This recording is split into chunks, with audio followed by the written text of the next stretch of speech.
Salut les petits potes, j'espère que vous allez bien. Aujourd'hui on se retrouve pour 6 nouveaux threads d'horreur. J'espère que vous allez les aimer, on perd pas plus de temps et on commence avec la première histoire. Alors prenez votre meilleur chocolat chaud et installez-vous confortablement. Alors l'histoire que je vais vous raconter, elle nous vient de France pour une fois. Et je sais pas si c'est bien ou non, on préférerait que toutes les histoires se passent aux États-Unis en vrai. Du coup, on va suivre un docteur un petit peu spécialisé. C'est pas un médecin généraliste qu'on connaît tous, mais un médecin du travail qui enquête sur les arrêts maladie. Alors, sans trop rentrer dans les détails, il travaille pas à son compte, mais il est missionné pour faire ses enquêtes. Et son travail est de plus en plus demandé puisqu'en France, les arrêts maladie se multiplient. Bref, c'est pas le sujet, mais on arrive à un jeudi classique et celui qui partage le thread qu'on va appeler Paul doit commencer son travail par une visite à 9h au domicile de quelqu'un qui est en arrêt de travail de très longue durée. Et c'est l'employeur de cette personne qui a mentionné une enquête sur lui pour voir si son arrêt est pas un petit peu abusé. Avant l'intervention, Paul vérifie son matériel de surveillance et se renseigne sur l'historique médical de Jason. Jason va être le prénom de celui qui va être contrôlé, ok ? Il découvre des incohérences dans les rapports médicaux et les preuves qui ont été fournies par un détective préalablement engagé par le patron de Jason. Et du coup, le docteur décide de procéder avec prudence. Dans le rapport du détective, il y a plusieurs informations que je vais vous donner. Le détective commence sa surveillance dans le quartier résidentiel de Jason, où il observe que ce dernier semble mener une vie tout ce qu'il y a de plus normal. Il fait du jogging, sort avec des amis et semble en bonne santé. Alors que selon les dires de Jason, il souffre de douleurs au niveau des jambes et du dos, ce qui l'empêche de tenir debout trop longtemps. Et même debout, il devrait tenir sur 2 béquilles, ce qui du coup l'empêche d'exercer son travail. Ce qui, là, n'est pas du tout le cas au vu du récit du détective. Il y a également des petites notes et des photos pour documenter ses observations. Pour approfondir son enquête, le détective a engagé la conversation avec quelques voisins de Jason, sous prétexte de mener une enquête de satisfaction sur le quartier. Les voisins décrivent Jason comme quelqu'un de gentil qui ferait pas de mal à une mouche. Ok, bon bah voilà, le docteur a eu les infos qu'il voulait. Il se rend à l'adresse indiquée sur le dossier et il arrive avec 5 minutes de retard sur son planning. Puisque oui, c'est une visite surprise, la personne n'est pas censée savoir que le médecin du travail vient. Il sonne chez Jason et au début, rien du tout. Il sonne de nouveau et il peut entendre quelqu'un crier « Oui, j'arrive ». Bon, bah il attend et de ce qu'il entend, il y a quelqu'un qui dévale les escaliers pour lui ouvrir. La porte s'ouvre et se tient devant lui, Jason. Déjà, c'est un bon début. Le docteur le titille directement et lui dit bonjour. Et dit « Ah bah je vois que la jambe va pas trop mal ». Jason lui dit alors « Oh, ça va » et il se ravise instant en sentant qu'il a dit une connerie qu'il aurait pas dû dire. Et il enchaîne en disant « C'est grâce aux médicaments, j'en ai pris la dose cette nuit car j'arrivais pas à dormir à cause de la douleur. » Suite à ça, le médecin enchaîne et lui dit « Ah, bah on va voir ça, je suis monsieur machin, médecin, contrôle, etc. Je viens faire un contrôle de visite justement. » Jason lui dit « Ah bah allez-y, entrez, faites comme chez vous. » Ils vont dans le salon et le docteur lui explique qu'il est missionné par un tel et qu'il va le contrôler physiquement, faire une consultation en gros. Il lui fait la consultation et bon bah le docteur lui fait comprendre qu'il n'a plus forcément les symptômes qu'il prétend avoir et que normalement, selon lui, il pourrait reprendre le travail et qu'il va par conséquent annuler l'arrêt de travail. Là, comme ça, sorti de nulle part, Jason lui dit qu'il fait très mal son boulot et qu'il souffre horriblement. Que c'est un calvaire le mal qu'il subit à cause de son boulot de merde et qu'à cause de ça, il doit se balader en béquille et tout. Ce à quoi, le docteur lui dit que justement, ces fameuses béquilles, il ne les a pas vues. Et Jason lui dit « Ah bah pas de souci, je vais vous les ramener pour aller voir ». Le docteur lui dit qu'il n'y a pas besoin, son petit jeu a assez duré et il lui dit tout. Il sait qu'il sait plein de choses, qu'il fait du jogging dehors tranquillement et il lui sort le dossier avec les photos et tout. Il lui montre et Jason lui dit que c'est pas possible, c'est pas lui sur la photo et que de toute façon, il a pas de survêtement de cette couleur là. Bref, le docteur lui dit que bon, il commence à s'impatienter et qu'il va aller rendre visite à d'autres patients et que voilà, il rendra son verdict à ses supérieurs et tout. Là, le gars se met à péter un câble comme pas possible. Il se met devant le docteur et il l'empêche de se relever du canapé. Dès que le doc essaye de se relever, il le pousse sur le canapé. Et pas de façon gentille. Paul, le docteur, je le redis histoire de pas dire docteur tout le temps, mais voilà, il lui dit s'il vous plaît monsieur, je ne fais que mon travail. Maintenant laissez-moi partir ou je vais appeler la police. Et là, d'un coup, il y a une énorme droite venant de Jason qui part sur la tête de Paul. Clairement, il s'y attendait pas et bon il est plus jeune non plus. Alors il retombe directement dans ce canapé. Et comme il le dit, heureusement qu'il y avait ce canapé. Sinon, il serait tombé sur le carrelage. Et là, malheureusement, ça ne va pas s'arrêter là. Jason va se mettre à le rouer de coups de pied alors qu'il est en train de se recroqueviller. Il se met en boule et il essaye au mieux de se protéger le visage de ses coups de pied dévastateurs. À ce moment-là, il a extrêmement mal aux côtes et au ventre, ainsi que la partie haute des jambes qui vont prendre le plus. Et ce déferlement de rage va durer comme ça pendant un temps incommensurable pour Paul. Il peut pas quantifier le temps que ça a duré. La seule chose qu'il peut dire, c'est que le gars sait ce qu'il fait. Il veut lui nuire, l'empêcher de parler. Après ce temps, les coups s'arrêtent, mais Paul est incapable de se remettre sur ses jambes et de s'en aller. Et puis surtout, il ose pas s'enlever de sa position forme carapace de tortue. Ça permettait de prendre le moins de coups possible au visage. Il peut par contre entendre que Jason est en train de partir vers une autre pièce. Le docteur commence à se dire qu'il pourrait essayer de partir et il s'enlève de sa position actuelle, mais malheureusement, c'est trop tard. Jason est déjà revenu et dans ses mains, il a de la corde.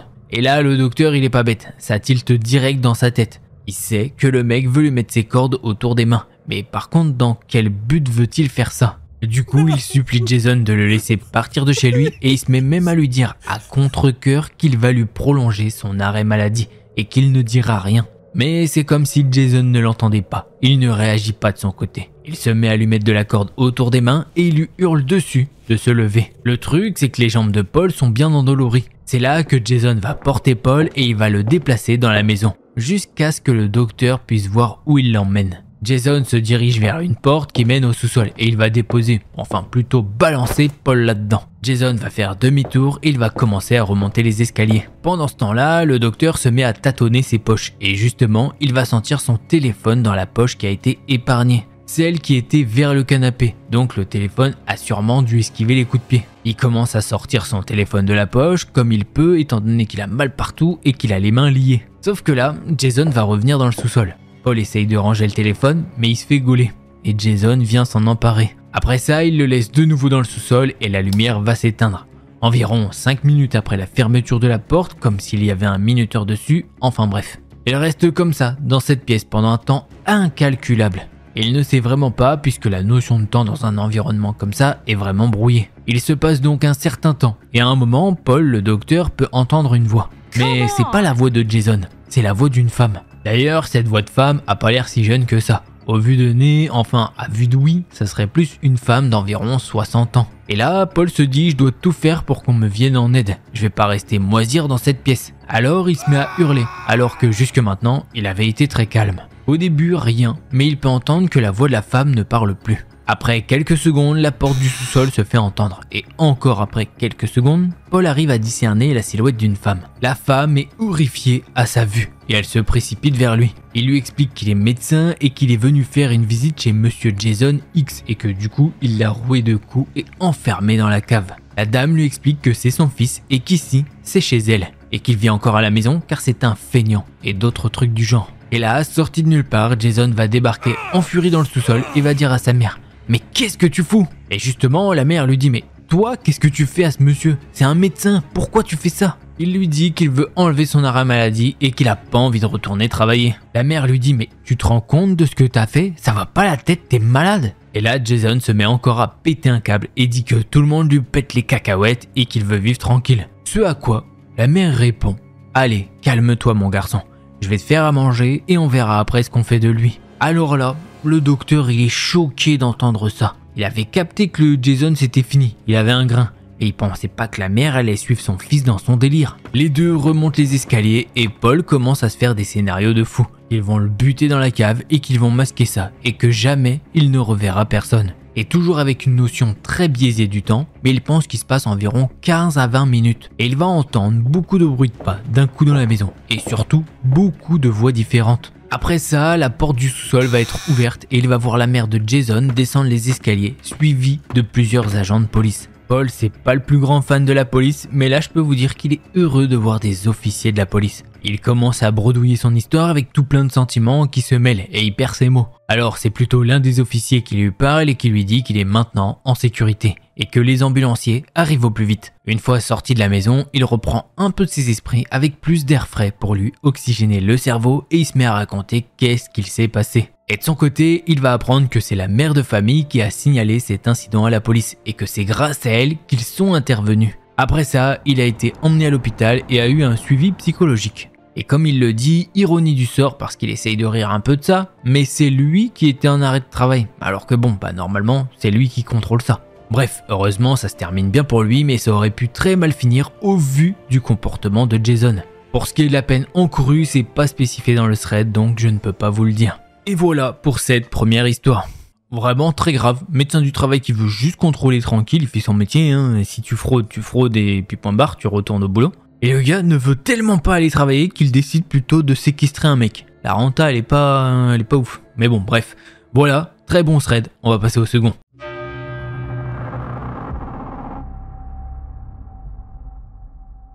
Alors voilà, Kalia vient de déménager dans une nouvelle ville pour ses études en 2021. Elle n'avait pas encore trouvé de logement, donc elle squatte chez sa sœur et son copain pendant un mois. Eux, ils habitent là depuis un moment, et même si leur quartier est un peu chaud, ils vivent dans une petite résidence bien tranquille et cachée. Ils sont tout le temps ensemble, sauf un soir où ils doivent partir pour une soirée à 4 heures de route. Du coup, Kalia se retrouve seule chez eux avec leur chat. Elle est plutôt contente de se retrouver tranquille après tout ce stress de déménagement.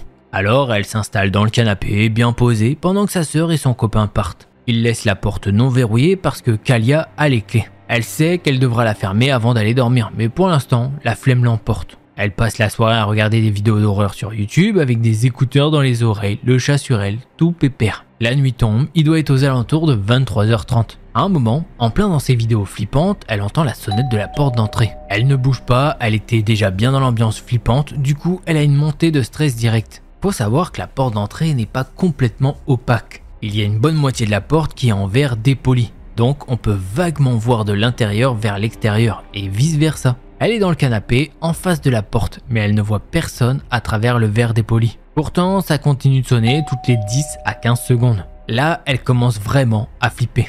La lumière du salon est allumée, donc elle se met à ramper discrètement le long du mur pour ne pas être vue de dehors et pour aller fermer cette foutue porte qu'elle avait oublié de verrouiller. Le cœur battant, elle arrive à la porte et avec une montée d'adrénaline, elle ferme la serrure aussi vite que possible. Le bruit de la serrure claque et là, le gars derrière la porte commence à secouer la poignée comme s'il essayait d'ouvrir la porte. Kalia se fige complètement liquéfiée par la trouille. Elle éteint la lumière se disant que s'il fait noir, il ne pourra pas la voir à travers la vitre. Mais elle comprend rapidement que le type derrière la porte a cru qu'elle venait d'ouvrir la porte et pas de la fermer. Il continue d'essayer d'ouvrir en tirant sur la poignée et commence même à taper sur la porte. Là, c'est le blackout total pour elle. Elle reste plantée là, dans le noir, avec le chat toujours dans ses bras, sans bouger d'un centimètre. Puis après quelques minutes interminables, il recommence à sonner. Elle prend son téléphone et envoie rapidement un message à sa sœur pour être sûre que ce n'est pas quelqu'un qu'elle connaît. Sa sœur lui répond en panique que non, ce n'est pas quelqu'un qu'elle connaît. À ce moment-là, Kalia voit le gars se pencher pour regarder à travers le vitrage brouillé de la porte puis se cacher rapidement après. Comme il fait nuit et que le vitrage n'est pas net, elle ne peut voir que la silhouette. Le gars continue de sonner en boucle. Kalia se cache dans la salle de bain et appelle la police pour qu'ils viennent dégager ce type. Mais le policier au bout du fil lui dit qu'il va partir de lui-même et qu'ils vont pas se déplacer pour ça, tout en lui raccrochant au nez. Merci à lui en tout cas. Elle entend le mec à la porte commencer à s'énerver. Il continue de sonner de plus en plus rapidement et de forcer la porte. Toute la situation dure 45 minutes. Pendant ce temps, sa sœur essaye d'appeler des proches pour qu'ils viennent voir et faire partir le gars. Mais il est tard et la plupart de ses amis sont en soirée ou endormis.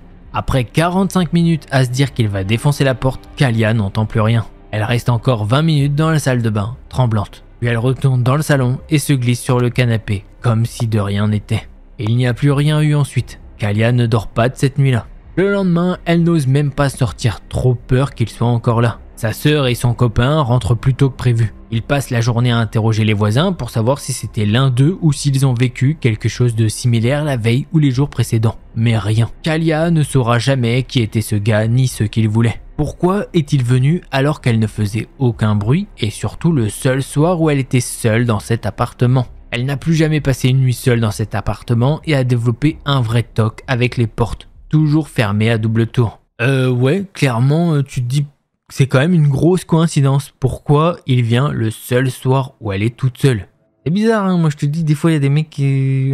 Soit c'est un gars du quartier, il sait plus ou moins, il a vu la voiture partir, il se dit et il est au courant que de la soirée, je sais pas. Ou c'est quelqu'un qui justement est un peu de l'entourage et qui sait que elle sera toute seule. Heureusement, tu te dis que le mec avait pas essayé d'ouvrir avant, parce que techniquement, je me dis, le mec il voulait faire ça, pourquoi il a pas essayé? Mais bon, tant mieux, on va pas se plaindre. Mais heureusement, elle arrive, elle a fermé, et le mec là il se met direct à essayer. Et ça doit être horrible.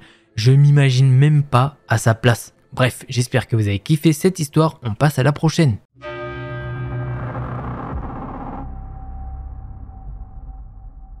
Avant que commence ce thread d'horreur, n'oublie pas un petit pouce bleu et un abonnement vu qu'on vise maintenant les 50 000 abonnés. Et bien pour ce deuxième thread d'horreur, l'histoire m'a été envoyée par un abonné. Salut Delcor, j'espère que toi, ta femme et Cookie allez bien. On va tous bien, merci, j'espère que vous allez bien aussi. Je t'envoie ce mail pour te raconter une histoire que j'ai vécue. Libre à toi de la raconter ou pas. Mais d'abord, merci pour tes vidéos et ton travail, avec grand plaisir. Alors après ce petit discours, passons maintenant à l'histoire. Nathan habite à Troyes et il y a 6 mois, après être rentré d'un bivouac de quelques jours en forêt, il est allé chercher son petit frère, Eddie, qui vit dans une campagne profonde. Après quelques temps, ils décident d'aller chercher à manger et de passer la soirée ensemble. Ils vont prendre un kebab et pour manger, ils se dirigent vers un coin de campagne qu'ils connaissent bien. C'est un endroit discret où personne ne les voit de la route. Et ils aiment bien être tranquilles, manger, boire une bière et discuter dans la voiture. Petit détail important, Nathan fait beaucoup de bivouacs un peu partout en France et souvent seul. Pour se sentir en sécurité, il a acheté il y a quelques années un GomCom.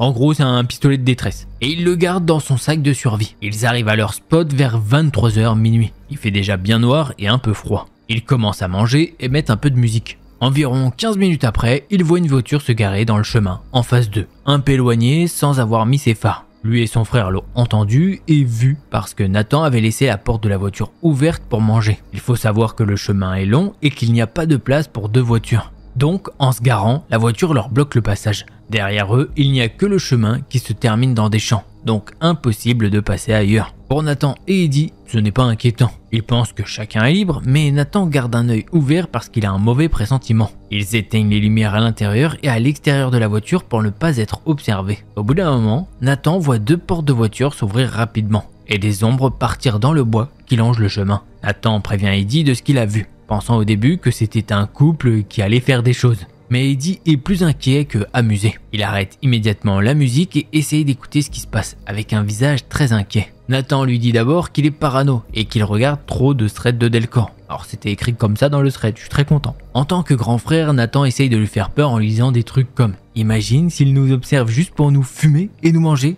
On est dans un lieu isolé, on n'entendrait même pas nos cris. » Il veut un peu le faire stresser. Soudain, Nathan entend des petits pas discrets. Il se tait et attend que ça s'approche progressivement. Il allume la voiture et ferme les portes à clé. Ils attendent en silence pendant 5 minutes et voient des ombres bouger dans les bois. Mais Nathan n'est pas sûr si c'est juste de la paranoïa. Il décide de ne pas attendre comme ça et pense à son sac et à ce qu'il contient. Il prend son petit truc de détresse, le charge et le donne à Eddie. Nathan décide de sortir de la voiture en restant à côté et commence à crier « Partez d'ici, sinon ça va mal se passer ». Pas de réponse.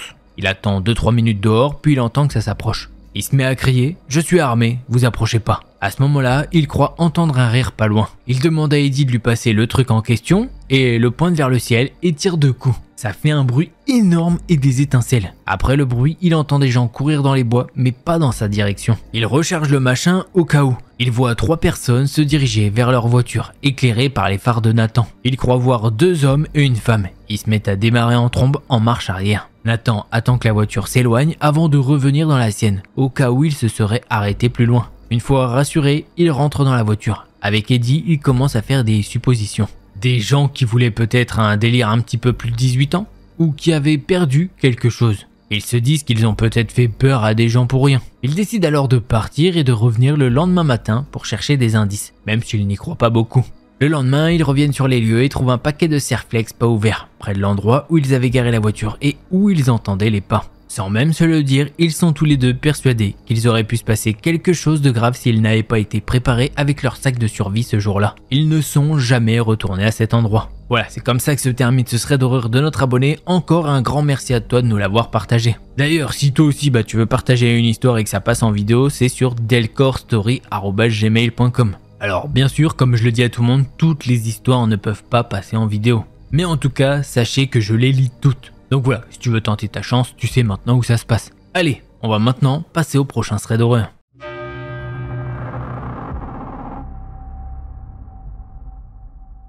Et pour pas changer une équipe qui gagne, cette histoire nous est également envoyée par un abonné. Salut les petits potes, j'espère que vous allez bien et que toi aussi, ainsi que Cookie. Vous pouvez aussi lui répondre en commentaire. Allez, on part pour cette histoire. Il s'appelle Chris, il a 36 ans aujourd'hui, mais son histoire se passe quand il avait 13 ou 14 ans. À l'époque, il venait d'emménager avec ses deux frères, ses parents et leurs deux chiens, dont un, Ulysse, était super proche de lui. Malheureusement, Ulysse est décédé en 2018 et il lui manque énormément. Donc, comme il disait, ils ont emménagé dans une maison avec un grand salon, une cuisine, une salle de bain, 3 chambres et un très grand sous-sol. Pour accéder à ce sous-sol, il fallait descendre un long escalier en béton. Et il doit avouer qu'il dégageait quelque chose d'étrange. Les premières semaines se passent normalement, mais il a toujours cette sensation bizarre avec l'escalier et le sous-sol. Un soir, alors qu'il est dans sa chambre avec Ulysse, le chien se met à aboyer et à grogner en regardant quelque chose que lui ne voit pas. Ça le surprend, surtout que Ulysse était le chien le plus gentil du monde. Rien de plus ne se passe ce soir-là. Le lendemain, Ulysse recommence à grogner en fixant la porte de la chambre. Chris décide de sortir pour voir ce qui se passe, mais il ne voit rien. Quand il retourne dans sa chambre, il entend la poignée de la porte de la salle de bain se mettre à tourner toute seule, et la porte s'ouvre. Il la referme et retourne se coucher. Mais quand il se lève dans la nuit pour aller aux toilettes, la porte est encore grande ouverte. Il n'ose même pas la refermer. Il file directement dans sa chambre. Les phénomènes continuent comme ça pendant plusieurs semaines. Bruit de pas, ouverture de porte et Ulysse qui grogne sans vouloir sortir de la chambre quand Chris ouvre la porte. Puis un soir, l'activité devient intense. Les bruits de pas se font entendre comme d'habitude, mais cette fois, il semble s'arrêter devant la porte de sa chambre. Les bruits cessent un instant et dans un silence religieux, 3 coups résonnent sur la porte. Il est terrifié, mais avec l'adrénaline, il ouvre la porte et sort de la chambre. Il entend des bruits de pas venant de l'escalier du sous-sol, et la porte du sous-sol commence à grincer et à s'ouvrir lentement. Il est complètement tétanisé, incapable de bouger. La porte continue à s'ouvrir et il sort de sa paralysie en sentant la truffe chaude et humide d'Ulysse sur sa main. Le chien a bravé sa peur pour venir le chercher. Il court dans la chambre, se cache sous les draps et il se souviendra toute sa vie d'avoir entendu hurler son prénom d'une voix terrifiante venant du sous-sol. Il est au bord des larmes tellement la voix est menaçante. Après avoir entendu cette voix, la porte du sous-sol se referme en claquant. Le lendemain, il raconte tout à ses frères et parents. Il est le seul à avoir entendu la voix et le claquement de la porte. Ses parents, qui ne croient pas au paranormal, découvrent en se renseignant sur la maison qu'il y a quelques années, un homme avait massacré sa famille dans le sous-sol avant de mettre fin à ses jours en s'immolant. Tout s'explique pour lui. Le sous-sol était maudit. Il n'a plus jamais osé y mettre les pieds et les phénomènes continuent jusqu'à ce qu'il déménage peu de temps après, car ça le touchait énormément. Aujourd'hui à 36 ans, quand il passe devant cette maison, une sensation de malaise l'envahit et il se sent attiré par elle. Il pense que ce qui s'y trouvait en bas est toujours là. Voilà, c'est comme ça que se termine ce thread d'horreur. Alors vous y croyez ou vous y croyez pas, toujours, hein, vous connaissez la team qui y croit, la team sceptique, la team... il y a même une team, c'est la team je m'en fous. Voilà, genre ils sont en mode bon, allez hop, voilà. Chacun votre team, vous battez pas dans les commentaires, sinon ça va aller vite. En tout cas, moi je l'ai apprécié. Alors forcément, Chris il a pas trop apprécié cette histoire, on va pas se mentir. Mais au moins, il a pu nous partager tout ça. Allez, on passe au prochain thread d'horreur de la vidéo.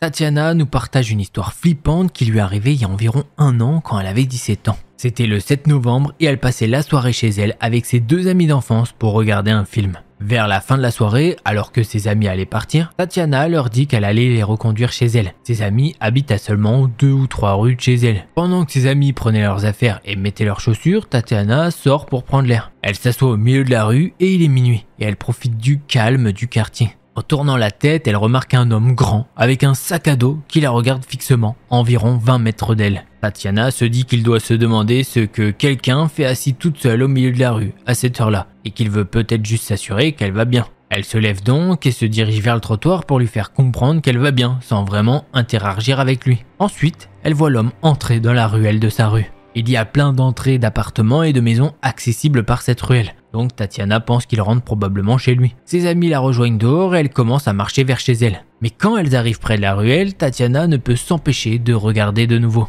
Là, derrière un buisson, dans la ruelle, elle voit un homme accroupi qui les fixe avec un masque blanc sur le visage. Sans en parler à ses amis, parce qu'elles ne sont pas encore en danger à ce moment-là, elle continue de marcher. Cependant, quelques secondes plus tard, Tatiana se retourne et voit que l'homme est sorti de la ruelle et marche maintenant derrière elle. À environ 5 mètres avec son masque blanc et un long couteau dans la main. Tatiana sent son cœur s'arrêter et son estomac se nouer. Discrètement, elle se tourne vers ses amis qui sont en train de rire et de parler. Et elle leur dit: les filles, il y a quelqu'un avec un masque et un couteau qui nous suit. Ses amis qui ne comprenaient pas au début se retournent et réalisent que ce que Tatiana leur dit est vrai. Elles se mettent à courir jusqu'à chez l'une d'elles, tandis que l'homme continue de marcher derrière elle. Tatiana et ses amis réussissent à rentrer chez l'une d'elles et elles expliquent tout au père de l'ami. Ce dernier ne les croit pas vraiment au début. Il regarde par la fenêtre et voit au milieu de la rue l'homme avec le masque se tenant juste devant la maison. Tatiana demande au père de venir voir et après avoir jeté un œil par la fenêtre, il appelle immédiatement la police. En parlant à la police, il continue à observer par la fenêtre et il remarque que l'homme est parti, probablement en se rendant compte qu'ils appelaient les autorités.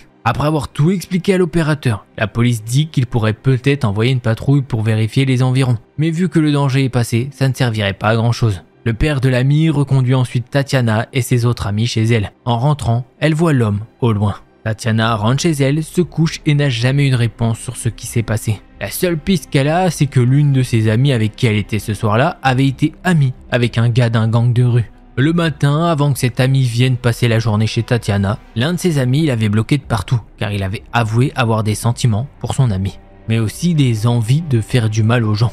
Il commençait à consommer beaucoup de petits bonbons et son ami a décidé de mettre fin à leur amitié. Tatiana ne sait pas si c'était ce gars, quelqu'un du même gang ou juste une pure coïncidence, mais cet événement la marque toujours. Maintenant, chaque fois qu'elle rentre chez elle, elle regarde vers cette ruelle. Alors si c'est l'option du mec de gang et que c'est lui qui veut choper la meuf qui veut plus être amie avec lui, solution radicale quand même. Oh, tu veux plus être amie? Ok, bah c'est pas grave, mais je vais te tuer. Bah, voilà, normal quoi. Je veux dire, classique. Bref, allez, on passe au prochain thread d'horreur.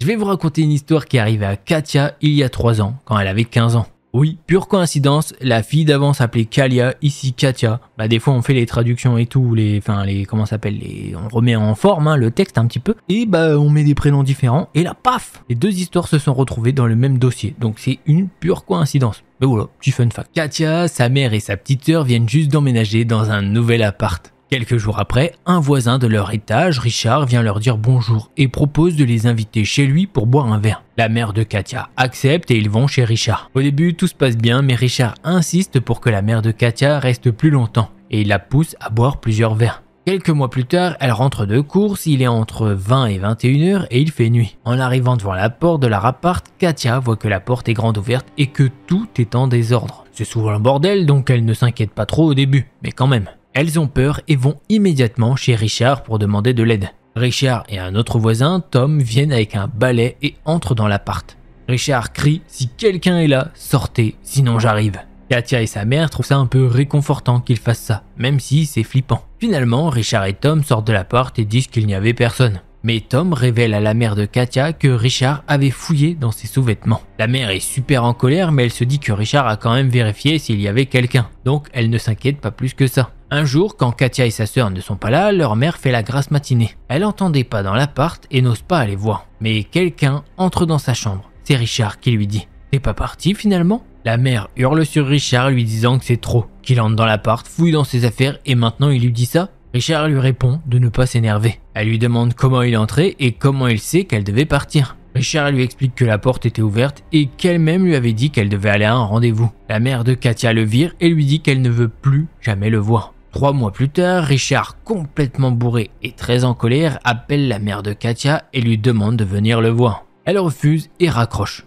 Richard sonne alors à la porte. La mère regarde par l'œilleton et voit comme si quelqu'un essayait de se cacher pour ne pas être vu. Katia et sa sœur vont se réfugier alors dans leur chambre. Richard ouvre la porte avec une clé, rentre dans l'appart et jette la table par terre. Avant qu'il ne fasse quoi que ce soit, entendant les cris de sa mère, Katia comprend qu'il se passe quelque chose et appelle immédiatement la police. Les flics arrivent en 2 minutes, heureusement. Richard n'a pas eu le temps de faire quoi que ce soit à sa mère. La police leur dit alors qu'il vient à peine de sortir de prison et qu'il y était allé pour avoir agressé des femmes. Tu comprends comment il les a agressées, hein? Après ça, elles ont déménagé immédiatement et Katia et sa mère sont toujours traumatisées. Richard avait en fait refait une clé de l'appartement quand elles étaient venues chez lui. Voilà les petits potes, j'espère que vous avez kiffé ces threads. Si c'est le cas, vous connaissez, un petit pouce bleu et un abonnement. On vise les 50K maintenant. Voilà, si jamais t'en veux plus, je t'invite à regarder l'une de ces deux vidéos. Allez, c'était Delcor, en attendant la prochaine vidéo. Portez-vous bien, tchuss les petits potes.